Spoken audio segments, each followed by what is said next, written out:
Warriors, it's your boy Edward V, and today we're gonna answer some more questions. So this video, I'm gonna try to actually make it as quick as possible. I'm just gonna bang out these questions for you, and hopefully this clears some confusion up for you guys. Okay, so I have 6 questions here. All these questions come from my comment sections below my videos. They're dispersed randomly across all these different videos. Of course, if you have a question, if you ever have a question, please write it down in the comment section. I can't get to all of them, but I try to get to as much as I can, and every once in a while I'll do videos like this and I'll pull random questions to focus directly on those questions, give you a quick answer. Okay, and without any further ado, let's move on to number 1. That was a cool voice, right? All right, number 1 comes from Nitin Gupta. He asks, can I continue intermittent fasting after my fasted workout in the morning? I stop eating after 8 p.m. and I do a workout from 7 to 9:30. Yes, you can. I know that there's a lot of people that feel you should eat right after you work out, or you should eat right before you work out, or you should eat like, you know, an hour after you work out. You can do those things. If those things make you feel comfortable, that's fine. You can go ahead and do that, but you don't have to. You can eat whenever you want during the day. You don't have to force yourself to eat after you work out. So yes, you can go to the gym and then continue to fast after that. And as a matter of fact, I do that a lot. You know, sometimes I go to the gym and it's not time for my eating window and I'll just continue to fast. For example, if I do a 48-hour fast, right, or 32-hour fast, I would go to the gym still that day and not eat at all. The most important thing is that you pick a schedule that works for you in terms of fasting. You can put the pieces together after that, but pick a schedule that works. If this schedule that you're using works right now for you, stick with it. Don't worry too much about if you need to eat after your workout or right before. As long as you're fasting for a certain amount of time and you have the correct caloric intake, then you should be okay.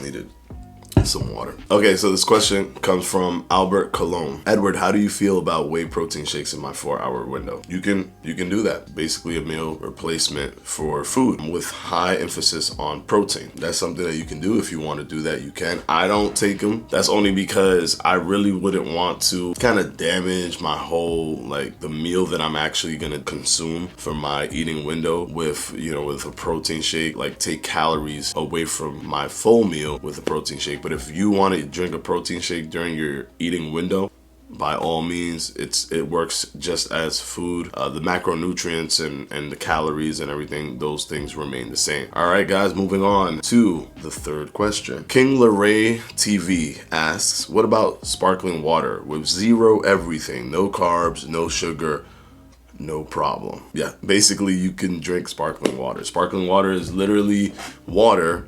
It's just carbonated, which means it has air pockets. There's no issue with drinking sparkling water at all. You can choose to do sparkling water or regular water. Either one works. None of them affect your insulin, and both of them will keep you in a fasted state. All right, moving on to question number 4. James Alexander Rocha Robledo asks, guys, does intermittent fasting slow down your metabolism? And I've answered this question a lot of times, a lot of times, but I feel that I can never stop answering this question because this is one of the biggest questions that come up a lot and one of the biggest misconceptions that have been out there for a long time. It does not slow down your metabolism. If we're talking about the basal metabolic rate dropping, that is predicated on your calorie intake. If you lower your calorie intake for a long period of time, your basal metabolic rate would drop to adjust to the calorie intake that you have. But that is not because of intermittent fasting. Now, when you eat, there's something called the thermic effect of food. No matter what you do, your metabolism will always spike and drop from when you eat to when you finish eating. So even if you were to eat 6 meals a day, even if you were to eat 10 meals a day,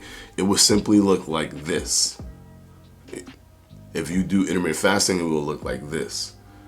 But no matter what you do, it will never, you can never sustain a metabolic increase simply because you're eating so much. You can increase your metabolic rate by eating more, but then you will also effectively gain weight because you'll be at a caloric surplus. The thermic effect of food is literally the most important thing when it comes to your metabolism, and that is a false narrative that a lot of people believe, that if you eat every single time of the day that you will be keeping your metabolism high and you'll be burning more fat. But that's just not the case. In theory, they felt that, yeah, you do raise your metabolism because every time you eat, your metabolism goes up. So if you keep eating, then your metabolism will just stay in this steady state, in the steady top line state.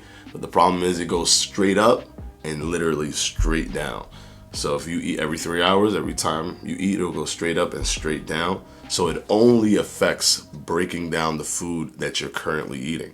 And that effect will happen at the same time, the same way when you eat that one meal. So no, your metabolism will not slow down because you do intermittent fasting. Moving on to question number 5 by Lovely X Skinny. Is fasting every 2 days all right? Yeah, I mean, you can do any kind of fasting protocol that you feel works for you. Just keep in mind that if you don't see results, it is probably because you are not fasting long enough. Now, if you do every 2 days and you fast for the entire day, that might work. That's kind of like the 5-2 diet, but if I'm doing the math correctly, it's more like the 4-3 diet, considering the fact that you if it was every 2 days, you will essentially be fasting 3 times a week. I'm not a super fan of the 5-2 diet. I'm more of the thought process that you should fast for more time than you actually don't fast. So you should have a net positive fasting time period every week over your eating periods.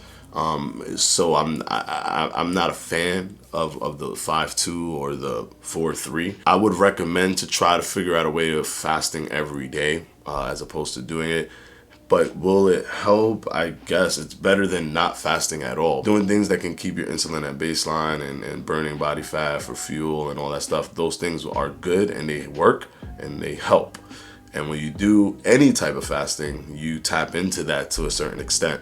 But if you do it every day, I feel you'll actually be better off. Let's move on to the final question by Last King. Are we supposed to eat a fruit every time we eat or just once whenever we break a fast? The thing about the fruit is when you eat fruit, because it's easier for your body to break down fruit, after you fast, things happen in your body, in your stomach. The enzymes in your stomach aren't prepared for food.